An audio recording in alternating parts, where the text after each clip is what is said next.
Coming home, he feels the silence isn't peace. It's the absence of life.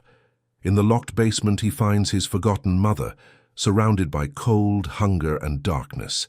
He discovers the greatest danger was never outside, but sleeping beside him every night. If this story caught your interest, don't forget to subscribe to our channel and tell us what city you're watching from. Let's continue. The flight left Miami in the early hours of Tuesday morning and landed in New York City under a light rain that covered the city like a gray veil. Inside the cab making its way up the FDR Drive, Michael Thompson watched the damp landscape through the fogged-up window, without really seeing a thing. His thoughts were elsewhere, torn between the exhaustion of the trip and an unease he couldn't name. It had been almost 3 weeks since he'd left the States for a series of strategic meetings that took him through New York, London, and then Florida. His phone wouldn't stop buzzing with messages from his assistant, from partners, from international clients. The business world never slept, and Michael had long ago learned to live at that pace, or at least he thought he had. The decision to return without notice wasn't planned. In fact, it was almost impulsive, a rarity for a man who calculated every move as if he were playing chess. During the last meeting in Miami, while signing deals worth millions of dollars, he felt a tightness in his chest he couldn't ignore. It wasn't physical, it wasn't fatigue. It was something deeper, older, as if a silent voice was insisting he go home. He cancelled his last few appointments, bought a ticket, and boarded a plane. Not even Vivian, his wife, knew he was on his way. The automatic gate of the house on the Upper East Side slid open silently as the cab approached.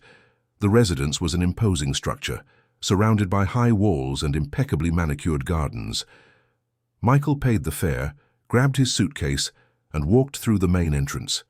It was almost 6 in the morning. The city was beginning to wake up, but inside, everything remained plunged in a heavy silence. He opened the door with his own key, stepped inside, and paused for a moment in the foyer. Something was different. It wasn't anything he could clearly pinpoint, but the feeling was that the house was too empty, as if no one really lived there. The lights were off. The air smelled of cleaning products, artificial flowers, and something else, something undefined. Michael left his suitcase by the stairs and walked slowly through the living room. Everything was arranged with an almost obsessive precision. The sofa cushions were lined up symmetrically. The crystal ornaments on the coffee table were free of a single speck of dust. The paintings on the walls were perfectly straight. It was like walking into a spread from a home decor magazine, not a home where 2 people were supposed to live. He stopped in front of a framed photograph on the sideboard. It was an old picture from when he and Vivian got married. They were smiling at the camera, dressed in elegant clothes, surrounded by white flowers. It felt like it had happened in another lifetime. He went up the stairs without making a sound, intending not to wake Vivian. The master bedroom was on the 2nd floor, but before he got there, Michael stopped in front of another door. It was the old guest room, which had been converted months ago so his mother, Eleanor, could stay there. She had taken a fall in the bathroom of her own home, a fall that left her frail and with mobility issues. Michael suggested she come live with them, at least temporarily, until she recovered. Vivian had agreed immediately, with that accommodating smile she knew how to use so well. She said it would be an honor to take care of her mother-in-law, that she had all the time in the world to dedicate to her. He turned the doorknob slowly and pushed the door open. The room was empty. The bed was made with almost hospital-like perfection, the pillows aligned, no sign that anyone had slept there recently. Michael frowned. Where was his mother? Maybe she had been moved to another room. Maybe she was in the kitchen having coffee. But it was only 6 in the morning, and Eleanor never woke up that early. He closed the door and continued down the hall, now with a growing sense of discomfort in his chest. That's when he heard it. A sound so faint it almost went unnoticed. A muffled groan, a stifled cry. Michael stopped in the middle of the hallway and held his breath, trying to identify where it was coming from. It wasn't from Vivian's room, it wasn't from the living room. It was coming from downstairs. He rushed down the stairs, following the sound like an invisible thread. He passed through the kitchen, the pantry, until he reached a door he rarely opened, the basement door. His heart began to beat faster. The door was locked from the outside, with a simple padlock attached to a metal hasp. That made no sense. Why would there be a padlock there? He called out, his voice louder than he intended. "Mom, Eleanor, are you in there?" The reply came almost immediately, but in a voice so faint that Michael had to get closer to the door to hear it. "Michael, is that you, son?" The voice was trembling, tired, but it was hers.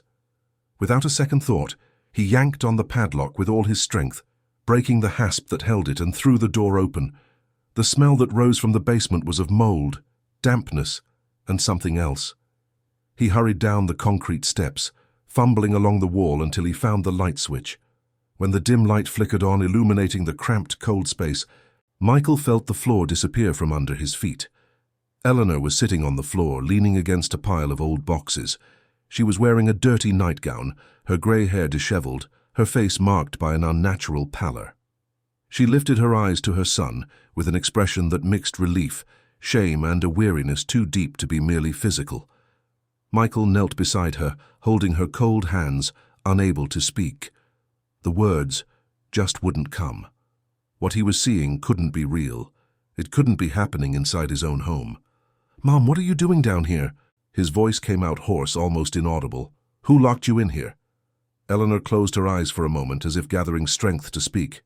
"She did, son. It was her. Whenever you travel, she brings me down here. She says it's for my own safety, that I'm getting confused, dangerous. Says I might hurt someone or myself. But I know it's not true. I know I'm fine. I'm tired, I'm hungry, but my mind is working." She squeezed her son's hand with surprising strength. "You have to believe me, Michael, you have to." Michael felt a wave of nausea rise in his throat. He carefully lifted his mother into his arms, as if she were made of glass, and carried her up the stairs. She weighed less than he remembered, much less. When they reached the kitchen, he sat her in a chair, filled a glass with water, and held it as she drank in small, desperate sips. Her hands were shaking so much that water trickled down the corner of her mouth. He took a dish towel and gently wiped her face, trying to contain his own emotion that threatened to overflow. "How many times has this happened?"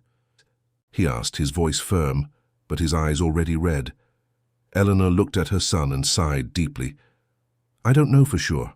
I've lost count. Every time you leave on a trip, she changes. At first it was subtle. She'd bring me food too late, forget to give me my medicine, say I'd already taken it when I hadn't. Then she started locking me in my room, locking the door from the outside and saying it was so I wouldn't fall again. But in the last few months, when your trips got longer, she started taking me to the basement. She says down there I won't bother anyone, that I can scream all I want, that no one will hear me anyway." Michael felt tears burn in his eyes, but he didn't let them fall. Not yet. He needed to understand, needed to know everything before he acted. "Why didn't you ever tell me? I called several times while I was away. You never said anything." "Because she was always nearby when you called, son.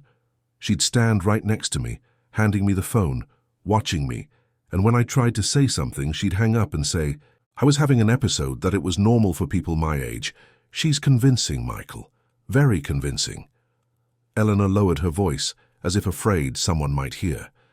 "She made me look crazy to everyone, to the housekeepers, to the doctor she called without you knowing, even to you. And every time I tried to show I was lucid, she'd increase the dose of the pills she gave me. I'd get dizzy, genuinely confused. I couldn't remember things.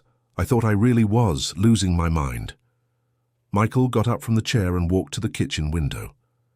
The rain had stopped, and the sun was beginning to break through the clouds, casting a pale light over the garden. He clenched his fists, feeling the rage build inside him like a caged beast. How had he been so blind? How had he not noticed anything? The constant trips, the text updates from Vivian saying everything was fine, that Eleanor was resting, that the doctor had recommended complete bed rest. It had all been a lie, a carefully constructed lie, repeated so many times that he had simply accepted it as truth. He heard footsteps coming down the stairs. Vivian appeared. In the kitchen, wearing a white silk robe, her blonde hair perfectly styled even at this hour of the morning. When she saw Michael, her face lit up with a smile that didn't reach her eyes. Honey, you're back. Why didn't you tell me? I would have prepared everything for you. She walked toward him but stopped when she saw Eleanor sitting at the table, still in the dirty nightgown, her eyes fixed on the empty glass. Vivian's smile faltered for a fraction of a second before she composed herself. Eleanor, what are you doing out of your room, you? No, you can't walk around the house by yourself. Michael turned to his wife, and the look he gave her was so cold that Vivian took a step back. She wasn't in her room, Vivian. She was locked in the basement. And before you try to tell me it was an accident, that it was for her own safety or any other excuse you've rehearsed, I want you to know that I saw everything. I saw the state she was in. I saw the padlock on the door. I saw what you did to my mother. Vivian blinked rapidly as if processing the situation. Then, in a calculated move, her face took on an expression of deep concern. Michael, you don't understand. Your mother has been having episodes, severe ones. She gets aggressive, tries to leave the house in the middle of the night, refuses to take her medication. The doctor recommended that during a crisis she needed to be in a controlled environment. The basement has a lock only to prevent her from hurting herself. It's medical protocol, honey. It's for her own good. Medical protocol, Michael repeated, his voice taking on a dangerous edge. What doctor recommended that? I want the name, the phone number, his license number. I want to know who authorized my mother to be treated like a prisoner in her own home. Vivian opened her mouth to answer, but hesitated. Michael saw the uncertainty flash in her eyes, and in that instant, he knew he was facing a lie. He stepped closer, never taking his eyes off her. You don't have a doctor's name, do you? Because no serious professional would recommend locking an elderly woman in a basement. That's not care, Vivian. That's cruelty. She straightened her shoulders, regaining her composure. You're tired. From your trip, Michael. You're letting your mother put ideas in your head. She's always been manipulative, you know that. Always tried to control your life. Always wanted to push me away. This is nothing new. Eleanor tried to stand up, but Michael gestured for her to stay seated. He continued to stare at his wife, seeing for the first time the person who was really in front of him. It wasn't the elegant woman he had met years ago, not the devoted wife she pretended to be in public. It was someone else, someone he had never truly seen, because he had chosen not to. You're leaving this house today, Vivian. I'll give you time to pack your things. After that, I want you gone. Vivian let out a short, humorless laugh. You're kicking me out? Because of a confused old woman who makes up stories? Think carefully about what you're doing, Michael. Think about your reputation, what people will say. She took another step toward him, her voice dropping to an almost intimate tone. We're a team, honey. We always have been. Don't let her destroy everything we've built together. Michael shook his head slowly. We didn't build anything, Vivian. You built a facade, and I was stupid enough to live inside it without questioning anything. But it's over. It's all over now. Vivian looked at him for a long moment, and then something in her face changed. The mask of concern, of the devoted wife, simply vanished. What remained was a cold, calculating, almost indifferent expression. Fine, she said, her voice devoid of any emotion. You're going to regret this. She turned and walked up the stairs without looking back. Michael went back to his mother, knelt beside her and held her hands again. I'm so sorry. Mum, I'm sorry I didn't see it sooner, for not believing you, for letting this happen. Eleanor caressed her son's face, her eyes full of tears, but also something that looked like hope. You're here now, son. That's what matters. You're here. On that rainy Tuesday morning, as New York City woke up to another ordinary day, Michael Thompson knew with certainty that his life had changed forever. He didn't yet know where this discovery would lead him, couldn't imagine the secrets still hidden in the shadows. But one thing was certain, he would no longer be the absent man, who chose not to see. From that moment on, he would see everything, and he would do whatever it took to protect the one he truly loved. The storm was just beginning. The hours that followed that morning were like walking through a waking nightmare. Michael helped his mother up to the guest bathroom and waited outside while she took a long, hot shower. He heard the water running, the muffled sound of sobs she tried to hide.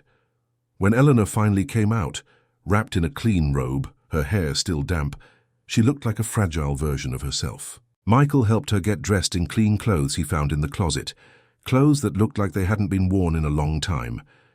Then he took her to the kitchen again and made a simple breakfast. Toast with butter, fruit, orange juice. Basic things he hadn't done in years. Eleanor ate slowly, as if afraid the food might disappear at any moment. Michael watched her every move, every hesitation, every sideways glance she cast toward the door, as if expecting Vivian to appear at any second. The guilt he felt was physical, like a weight crushing his chest. How many meals had his mother missed? How many times had she asked for water and been ignored? How many nights had she spent alone in the dark, locked in that cold, damp basement? From upstairs came the sounds of drawers being opened and slammed shut, heavy footsteps, objects being thrown. Vivian was doing exactly as he had asked. She was packing her things. But she did it with a silent rage that echoed through the entire house. Michael knew this was far from over. He knew his wife well enough to know she wouldn't accept defeat without a fight.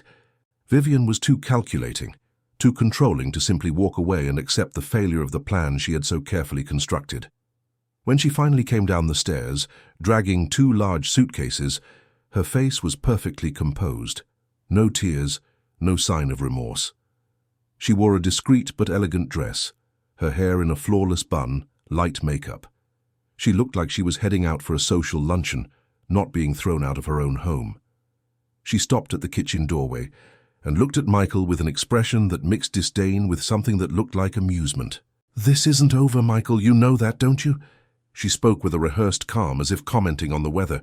"I dedicated years of my life to this house, to you, to taking care of your mother. And now you're kicking me out based on what? The words of a woman who can barely remember her own name?" Eleanor looked down at her plate, her hands trembling slightly. Michael saw his mother shrink in her chair, and that was enough to ignite a cold anger inside him.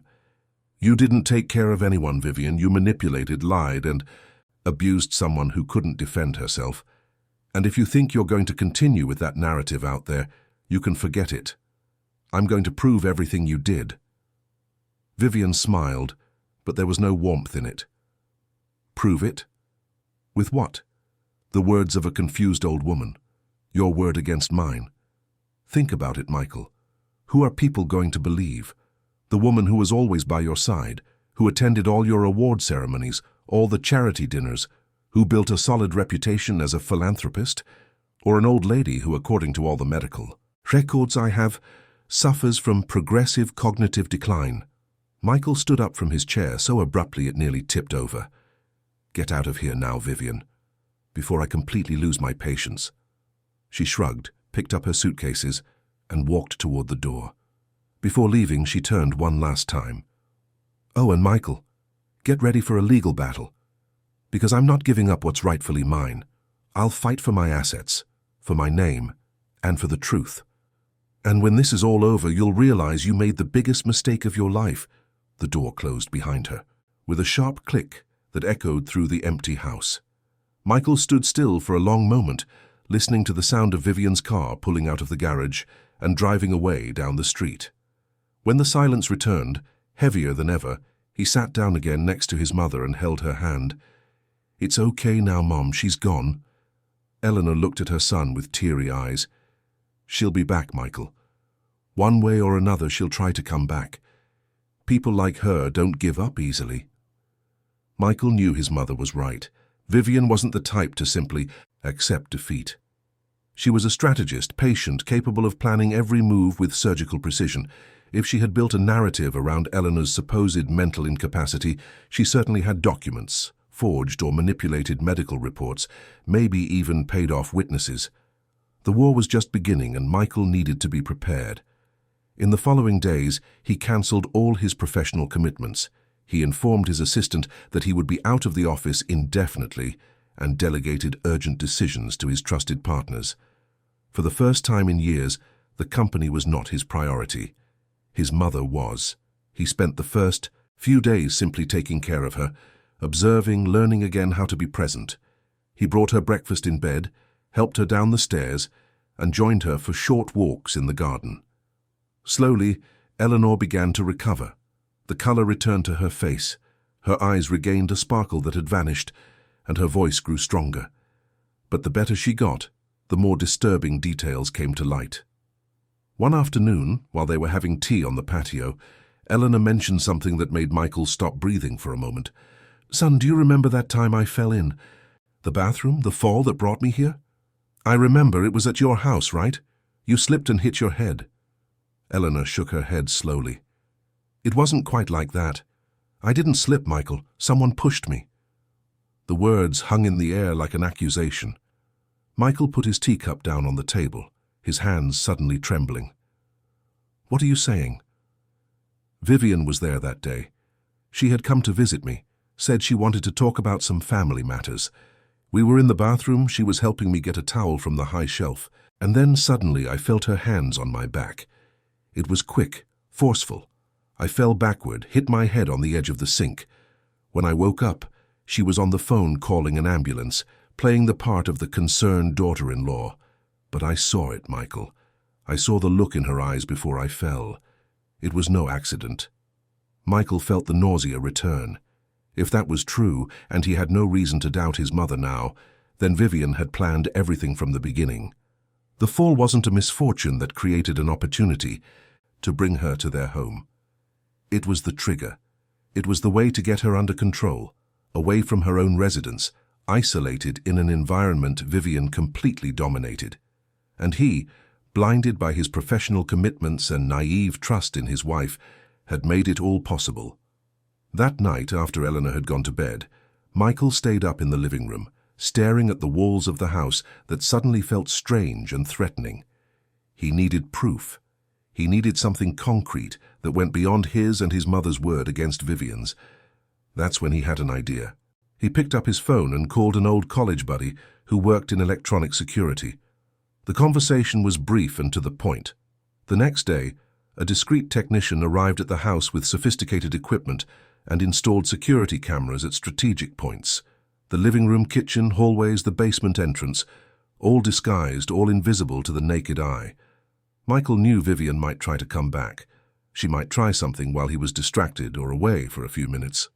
And when that happened, he would have it all on tape, but the cameras would also serve another purpose.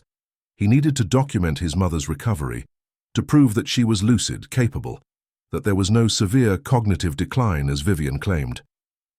While setting up the monitoring system, Michael began to go through Vivian's personal files that she had left behind, folders, documents, old correspondence, and it was in a locked drawer in the study, a drawer he broke open without hesitation, that he found the first bombshell.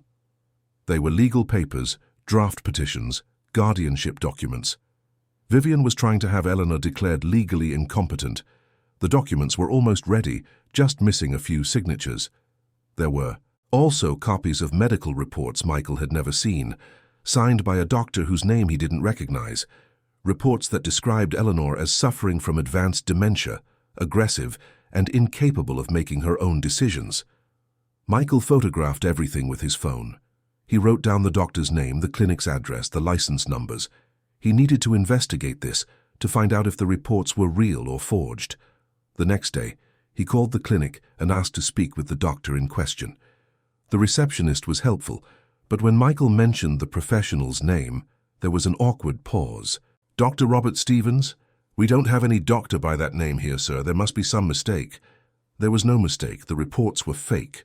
Vivian had fabricated an entire medical history to justify the guardianship, and if those documents had been presented to a judge without Michael being present, without him knowing, his mother would have lost all her rights.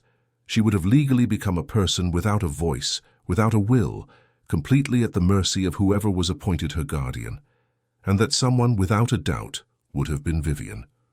Michael stayed up all night, putting together a file. He organized the forged documents, the photographs of the conditions in which he found his mother, the camera footage showing Eleanor lucid, talking normally, walking in the garden without help. He made detailed notes of everything she had told him, including the alleged assault that caused the fall. He was building a case piece by piece, and each discovery strengthened his certainty that there was much more hidden. A week after Vivian left, Michael received her first move. A lawyer contacted him, sending a formal notice. Vivian was suing him for defamation, emotional distress, and demanding a division of the assets accumulated during their marriage. More than that, she was formally requesting guardianship of Eleanor, claiming that Michael, due to his constant travel and absences, was unfit to properly care for a person with special needs. The document was long, detailed, and written with the coldness of someone absolutely confident of victory. Michael read every word with controlled anger. Vivian was playing all her cards. She was using the public image she had built over the years, her reputation as a devoted and charitable woman, against him. And worse, she was trying to turn the tables, painting herself as the victim of a negligent husband who had kicked her out of the house for no reason. It was a risky but effective strategy. If he didn't have solid proof, he could lose everything. He could lose his own mother. That afternoon, while Eleanor was resting in her room, Michael received an unexpected call. It was from Nancy, a former housekeeper who had been fired by Vivian months earlier, allegedly for incompetence. The woman was nervous, her voice trembling but determined. "Mr. Thompson, I need to talk to you about Mrs. Eleanor, about what I saw and didn't have the courage to say before." Michael asked her to come to the house. Nancy arrived an hour later, a middle-aged woman with grey hair in a simple bun and calloused hands from years of work. She entered the living room and sat on the edge of the sofa, nervously wringing her hands. When Michael asked what she had to tell him, Nancy took a deep breath and began. "I worked here for almost 3 years, sir, and in the last few months, things changed. Mrs. Vivian was always demanding, but after Mrs. Eleanor came to live here, she became different, controlling, strict. She gave me specific orders about your mother's food. She told me to serve small portions, not to let her ask for more. She said it was a doctor's recommendation that Mrs. Eleanor needed to lose weight for her health." Nancy paused, her eyes welling up. "But I could see she was losing weight too fast, sir. She was getting weak. I tried to talk to Mrs. Vivian, but she scolded me, said I didn't know anything about health, that I was meddling where I shouldn't." "Go on," Michael encouraged, his voice low. "Then she started sending me home earlier, especially when you were traveling. She said she didn't need me at night, that she would take care of Mrs. Eleanor herself. But one day, I forgot my wallet here and came back. It was late, almost 10 at night. I came in through the kitchen door and heard a noise coming from the basement. I went down slowly and saw it." Nancy swallowed hard. "I saw Mrs. Vivian putting Mrs. Eleanor down there. She was crying, begging not to be left there, but Mrs. Vivian didn't care. She locked the door and went upstairs and if nothing had happened." "Why didn't you tell me? Why didn't you report it?" Nancy looked down, ashamed. "Because I was scared, sir. Scared of losing my job. Scared that no one would believe me. Mrs. Vivian fired me 2 weeks later for no clear reason. She said I was incompetent, that I had stolen things from the house. It wasn't true, but she had power, influence. I had nothing." She looked up, her gaze now firm. "But when I heard you were back, that you had found out the truth, I knew I had to speak up. Mrs. Eleanor doesn't deserve what was done to her." Michael felt a wave of gratitude mixed with anger. Did Nancy have proof? Anything beyond her testimony? "I do." Nancy opened her purse and took out an old cell phone. "I recorded some things, sir. Conversations I overheard, scenes I witnessed. There aren't many, but they're clear." She handed the device to Michael. "Use this. Get justice for Mrs. Eleanor." Michael took the phone and squeezed Nancy's hand tightly. "Thank you. You have no idea how much this means." After Nancy left, Michael spent hours watching the videos. They were short, shaky clips, filmed in secret, but they were devastating. Vivian ordering Nancy to reduce Eleanor's food portions even further. Vivian yelling at his mother, calling her useless, saying she was a burden. Vivian locking the basement door with the padlock, ignoring the muffled pleas coming from inside. Each video was a piece of evidence, each documented second a piece that fit into the puzzle of cruelty. Michael knew what he had to do now. He had the proof. He had the witnesses. He had the forged documents. It was time to fight back. He called his personal lawyer, an experienced and relentless man, and scheduled an urgent meeting for the next day. He was going to sue Vivian for everything: elder abuse, document forgery, fraud. He was going to expose every lie, every manipulation, every act of cruelty she had committed. But before going to sleep, he went up to his mother's room and found her awake, looking out the window at the moonlit garden. He sat on the edge of the bed and held her hand. "It's going to be okay, Mom. I promise. I'm going to fix all of this." Eleanor turned to her son and smiled, a tired but hopeful smile. "I know, son. I always knew you'd come back. I always knew that in the end you would see the truth." That night, as New York City slept under a starry sky, Michael Thompson made a silent promise. No matter how long it took, no matter how difficult the battle, he would make sure Vivian paid for everything she had done. And more importantly, he would make sure his mother never had to live in fear again, never again be treated as invisible. The storm was gathering, and this time Michael was ready to face it. The meeting with the lawyer took place in a sleek office on Park Avenue on a cold winter morning in the city. Mr. Frank Miller was a man in his 60s with grey hair combed back, discreet framed glasses, and a reputation built over decades of handling complex cases. He listened to Michael in silence, taking occasional notes on a legal pad, his impassive face revealing only deep concentration. When Michael finished recounting everything, including Nancy's videos and the forged documents, Frank leaned back in his leather chair and sighed. "This is a serious case, Michael. Very serious. What your wife did constitutes elder abuse, identity fraud, and possibly even attempted financial fraud. But you need to understand that she's also playing hardball." He opened a folder on his desk and pushed it toward Michael. "I took a look at the documents her lawyer sent over. She's building a very well-constructed narrative. According to her version, you're an absent husband, obsessed with work, who was never present to care for your own mother. She positions herself as the victim, the devoted woman who sacrificed years of her life to care for a difficult mother-in-law, only to be thrown out of her home for no apparent reason." Michael flipped through the papers, feeling his anger rise with every line. Vivian had attached old photographs of herself smiling next to Eleanor, pictures from charity events she had organized, statements from acquaintances describing her as a generous and caring person. She had even managed to get a letter of recommendation from a local charity, praising her volunteer work. It was a complete sham, but presented so convincingly that an unsuspecting person could easily believe it. Frank continued, "She's also claiming that your mother suffers from delusions, that she makes up stories, that she needs specialized care, that you, due to your constant travel, cannot provide. If we don't present compelling evidence, a judge might find that she has a valid claim to guardianship." Michael slammed his hand on the table, making the papers jump. "Then let's present the evidence. We have the videos, we have Nancy's testimony, we have the cameras showing my mother is completely lucid. We have the fake medical reports. How is that not enough?" "It's enough to destroy her case, I agree. But we need to do this the right way." Frank adjusted his glasses. "First, we're going to request an independent medical evaluation of your mother.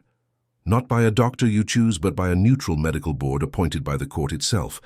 That will prove once and for all that she doesn't suffer from advanced dementia, as Vivian claims.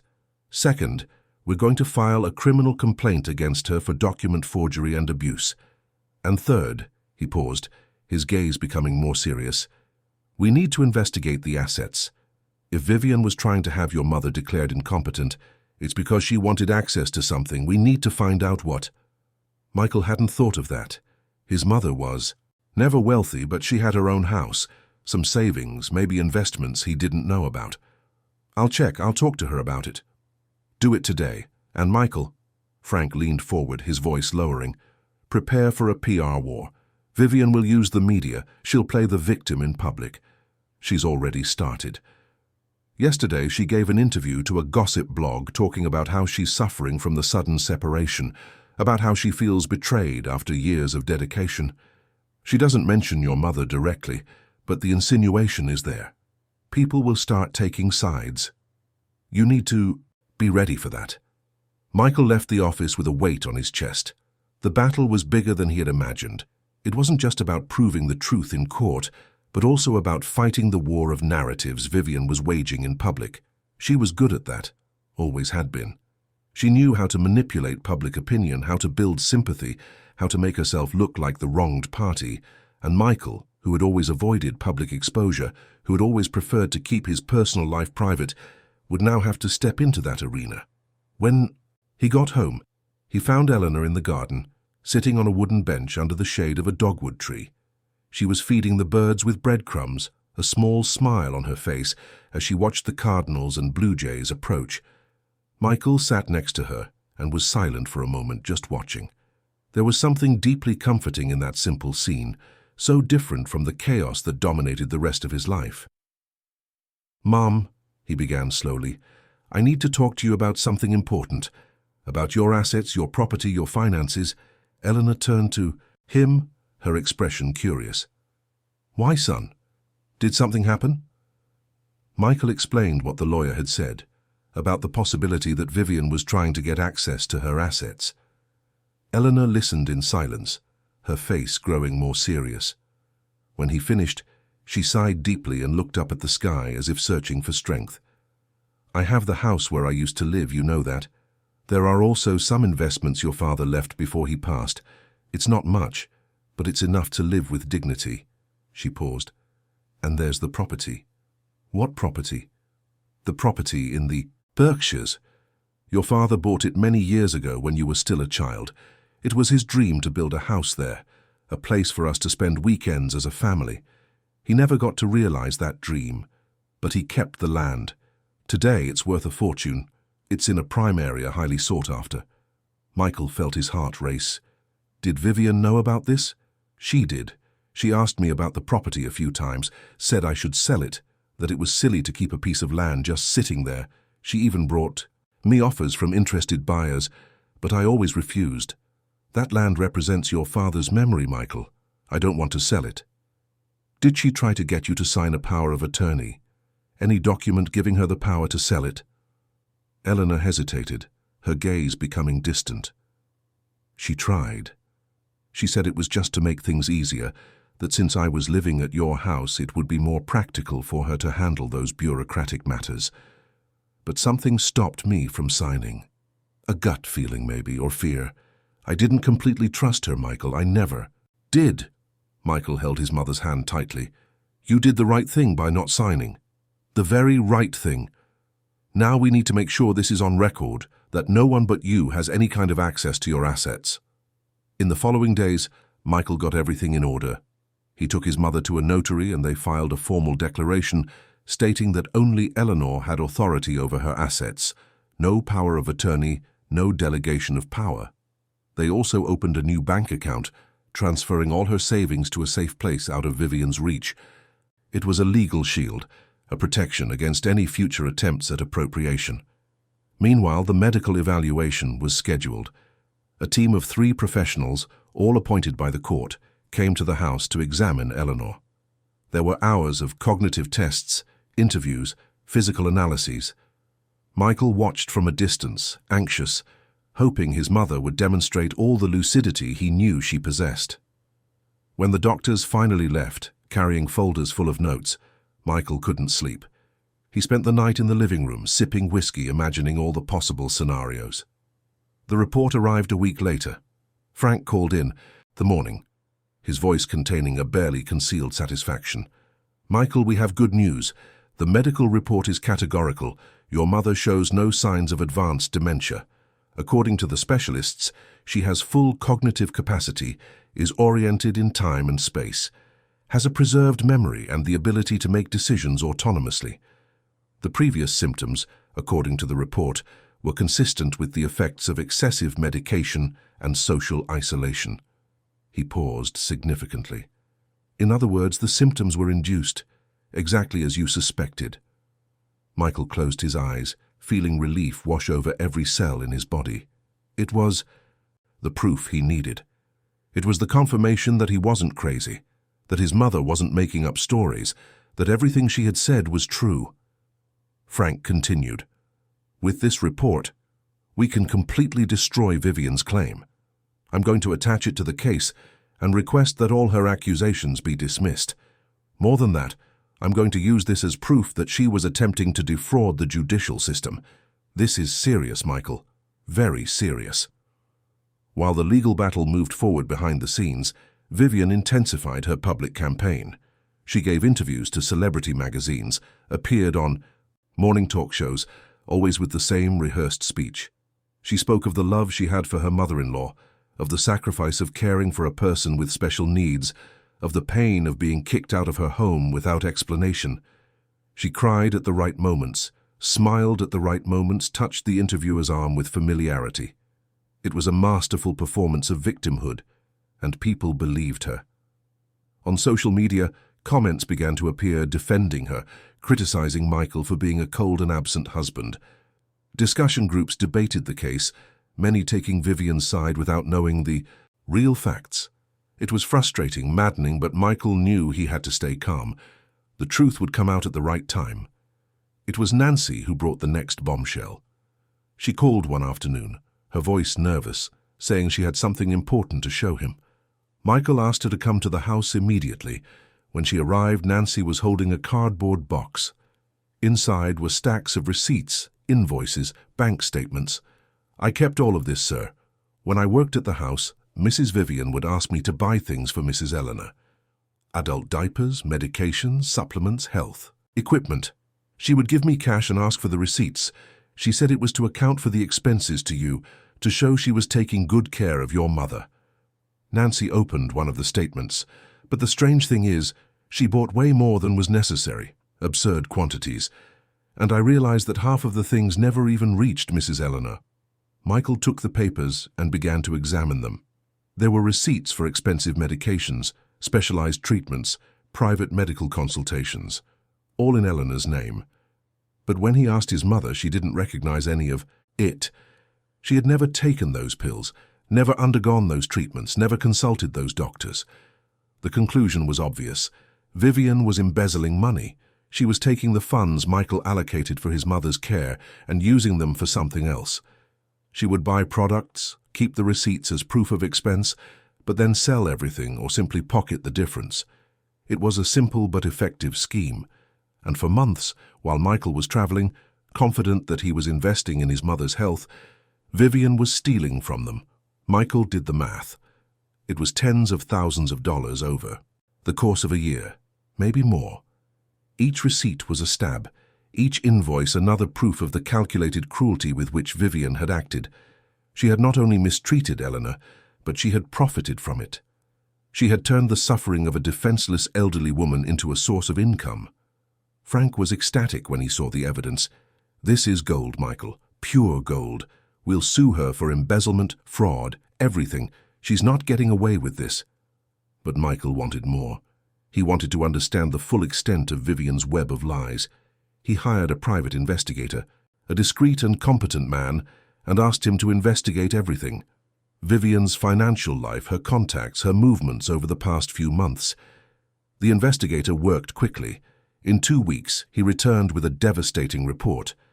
Vivian had debts, a lot of debts, maxed out credit cards, overdue loans, pending financing. The image of a successful woman and generous philanthropist was a facade. Behind it was a person drowning in financial commitments she couldn't honor. And the attempt to gain access to Eleanor's assets wasn't just greed, it was desperation. Even more disturbing, the investigator discovered that Vivian was having an affair. She had a lover, a real estate developer also married. They met in discreet hotels, always using false names, and according to intercepted conversations, they were planning something together, something that involved the property in the Berkshires. Michael's blood ran cold as he read the report. It all made sense now. Vivian wanted to have Eleanor declared incompetent to assume guardianship and gain access to the property. She would sell the land to her lover for a below-market price, pocket the difference and split the profit with him. It was an elaborate, cruel, and completely illegal plan. That night, Michael showed everything to his mother. Eleanor listened in silence, her face growing paler. When he finished, she just shook her head, her eyes full of tears. "I knew she was capable of many things, son, but I never imagined it would go this far." Michael hugged his mother, feeling her fragility against his chest. "I'm sorry, Mum. I'm so sorry for bringing this person into our lives." "You didn't know, son. People like her are masters of deception. But now you know, and you'll do the right thing." The right thing. Michael knew exactly what it was. The next day, he handed all the material to his lawyer. Frank was speechless when he saw the extent of the evidence. He organized everything meticulously and prepared a formal petition, attaching every piece of proof, every document, every video. It was a complete, irrefutable dossier. Meanwhile, Vivian continued her public campaign, oblivious to the fact that the net was closing in around her.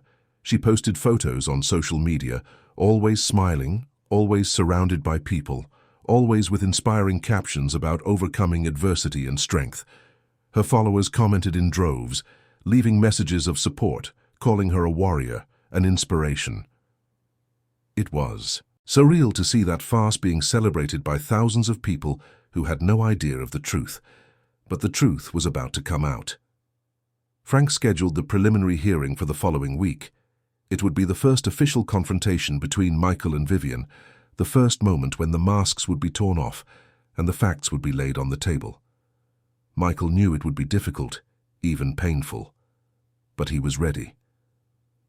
The night before the hearing, he sat with his mother in the living room, the lights low, only the distant sound of city traffic breaking the silence of the house. Eleanor was serene, more serene than Michael had expected. She held her son's hand and smiled. "Tomorrow, justice begins, son. After so long living in fear, I'll finally be able to speak. I'll be able to tell everything she did to me, and people will listen." Michael squeezed her hand. "They'll listen, Mom. I promise they'll listen."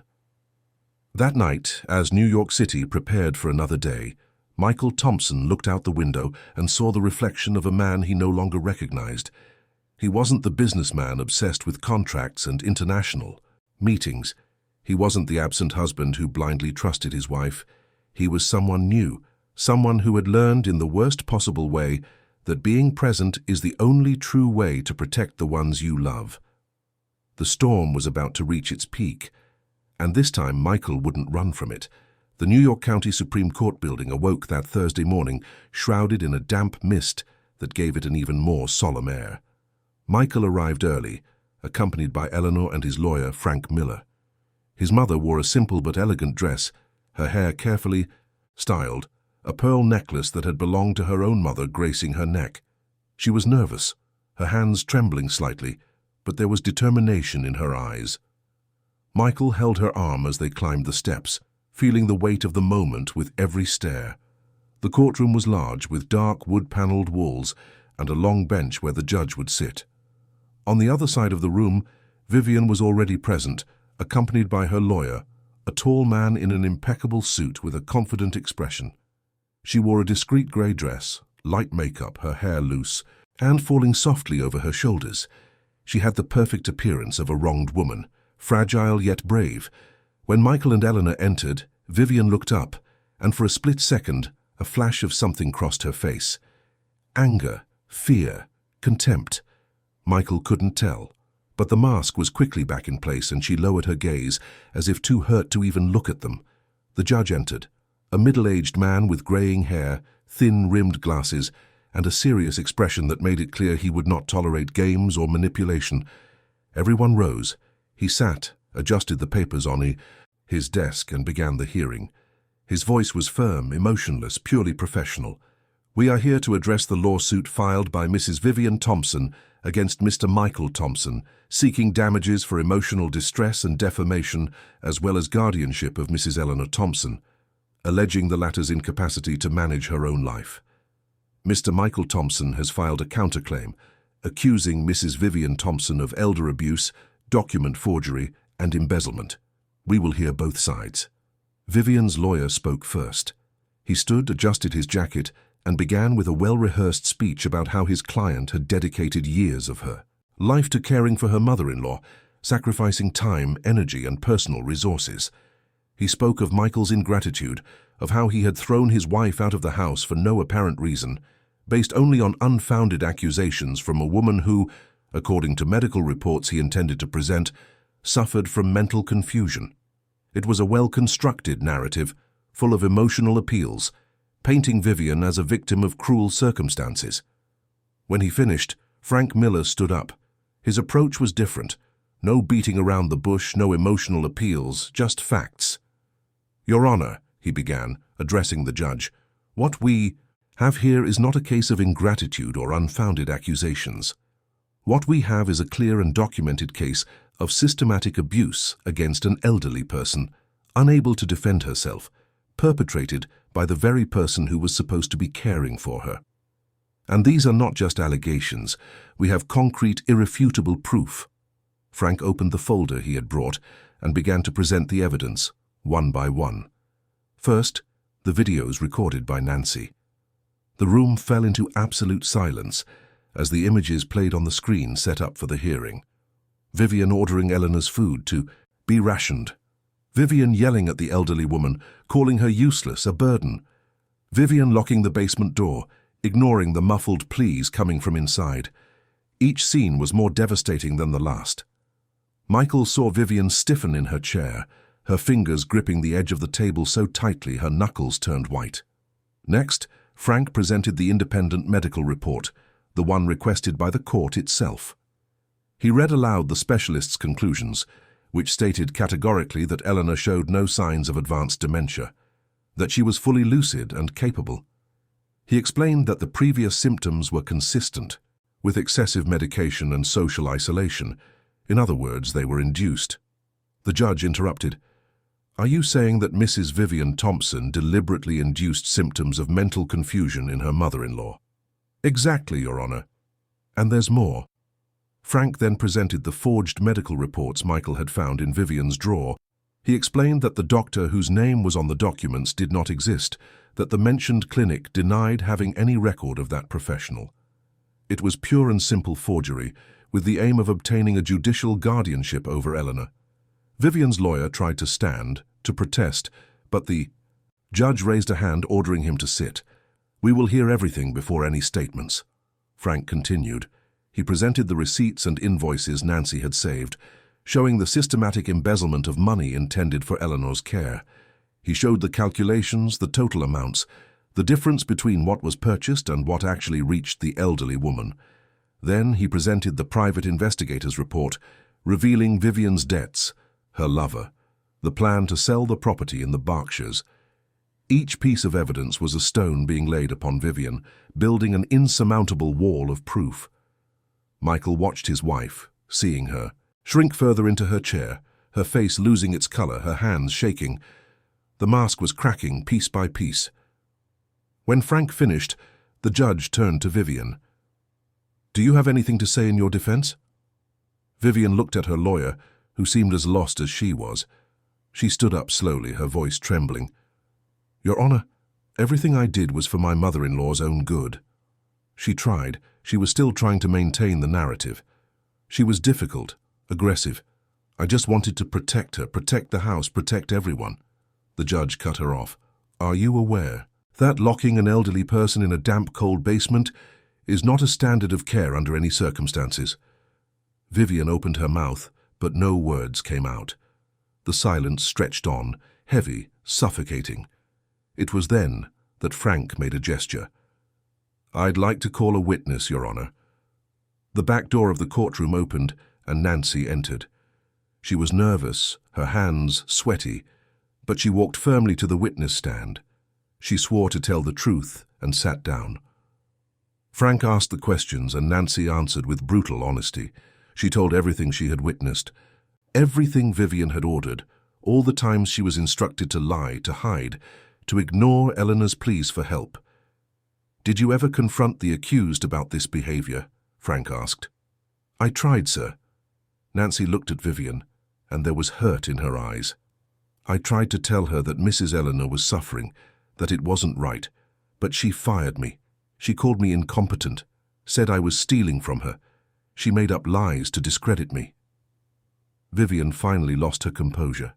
She shot up from her seat, her voice loud, desperate. "She's lying. Everything she's saying is a lie. This woman has always been a troublemaker, always trying to stir things up." The judge slammed his gavel on the desk, the sound echoing through the room. You will sit down and control yourself, or you will be removed from this hearing." Vivian sat, but the mask had completely fallen away. The elegant, controlled woman was gone. What remained was someone cornered, desperate, realizing the game was over. The judge then turned to Eleanor. "Would you like to speak?" Michael looked at his mother, who took a deep breath and nodded. She stood with her son's help. Anne walked to the witness stand. Her voice, when she began to speak, was low but firm. It grew in volume with each sentence, gaining strength with every word. "Your Honor, for months I lived in fear inside my own home, or rather, my son's home.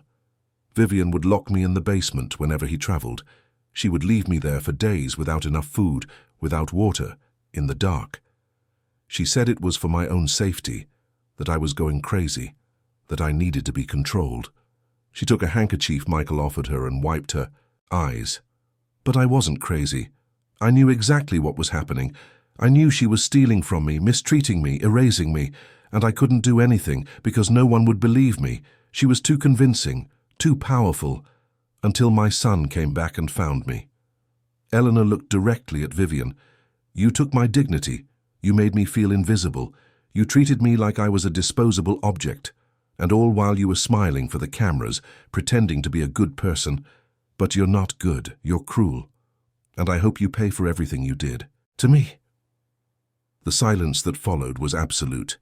Even Vivian seemed paralyzed, unable to respond, unable to even look at Eleanor.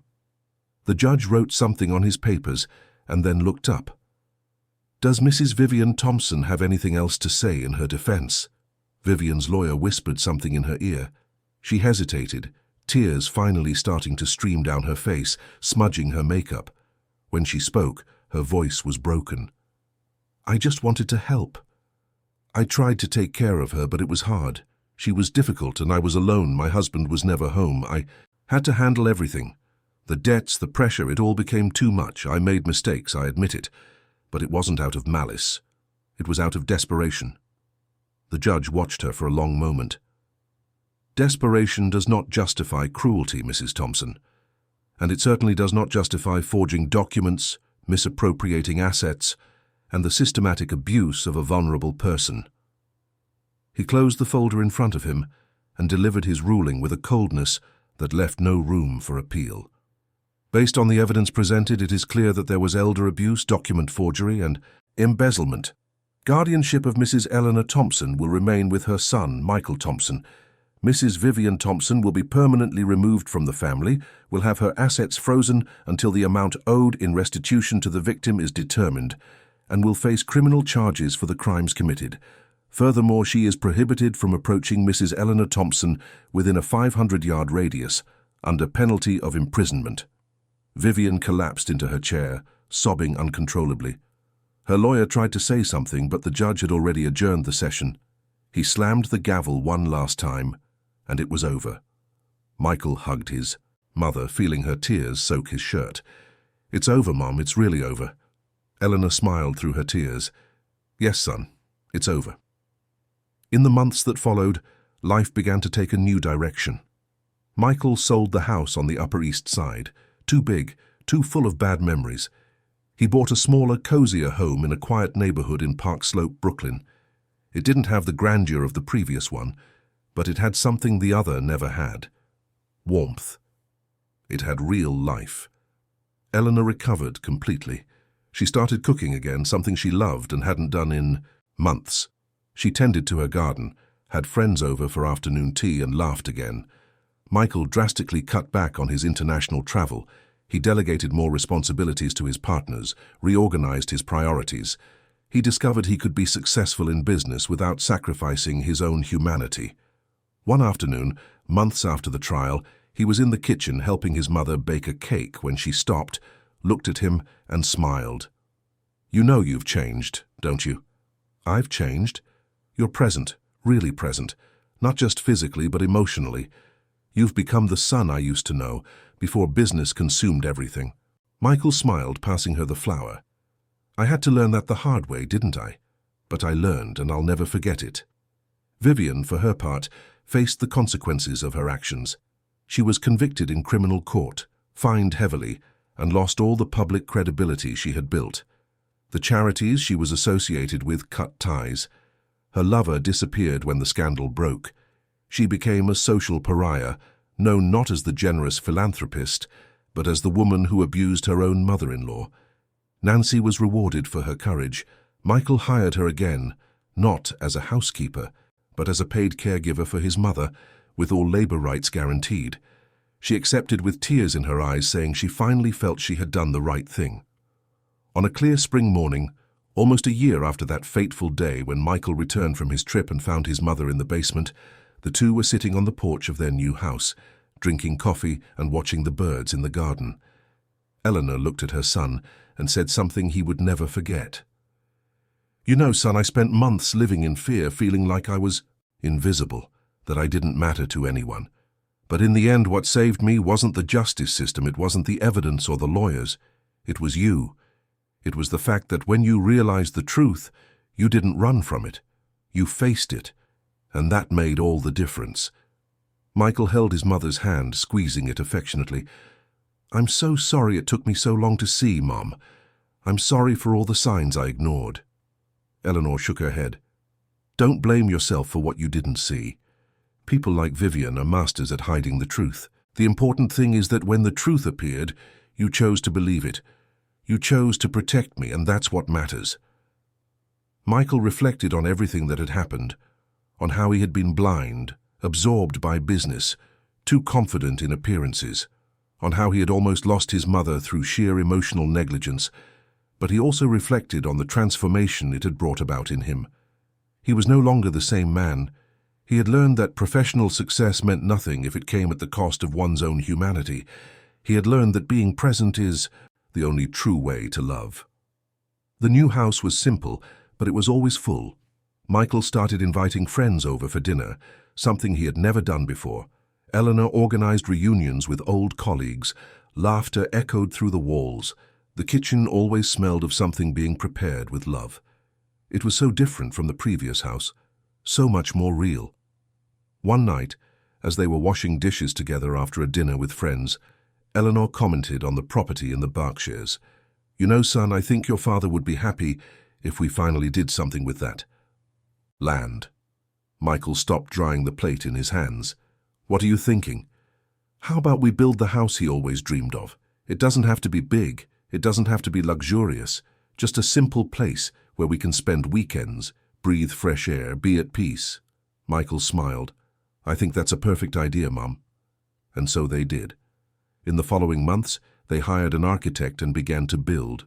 Michael oversaw every stage, was involved in every decision. It wasn't just a house they were building, it was a symbol of a new beginning, of healing, of a love that truly protects. When the house was finished, they had a small housewarming party. Just close family, true friends, Nancy and her husband. Eleanor cut the symbolic ribbon at the entrance, and everyone applauded. She went inside, walked through each room, touched the walls, looked out the windows that overlooked the mountains, and when she returned to the living room where everyone was waiting, she had tears in her eyes, but they were tears of happiness. "Your father would be proud," she said to Michael, "proud of the man you've become." Michael hugged his mother, feeling gratitude fill every cell of his body. "I'm the one who's proud of you, Mum, for your strength, for your courage, for never giving up, even when all seemed lost." That night, as everyone gathered around the fireplace, talking, laughing, sharing stories, Michael looked around and felt something he hadn't felt in years. Peace. True peace. Not the superficial peace of an organized and successful life, but the deep peace of knowing he was where he was supposed to be, doing what he was supposed to do, loving who he was supposed to love. The story of Michael and Eleanor was not a story with a perfect happy ending. There were still scars. There were still difficult moments, painful memories that resurfaced from time to time. But it was a story of reconstruction, of learning, of a love that finds a way even through the deepest darkness. Vivian was left behind, a shadow of the past that gradually lost its power over them. They didn't hate her, didn't wish for revenge beyond the justice that had already been served. They simply let her go like one lets go of a storm that has passed, leaving only the necessary cleanup in its wake. And there, in that simple house in the Berkshire Mountains, Michael finally understood the most important lesson of all. The love that protects is not one that controls, that imprisons, that suffocates.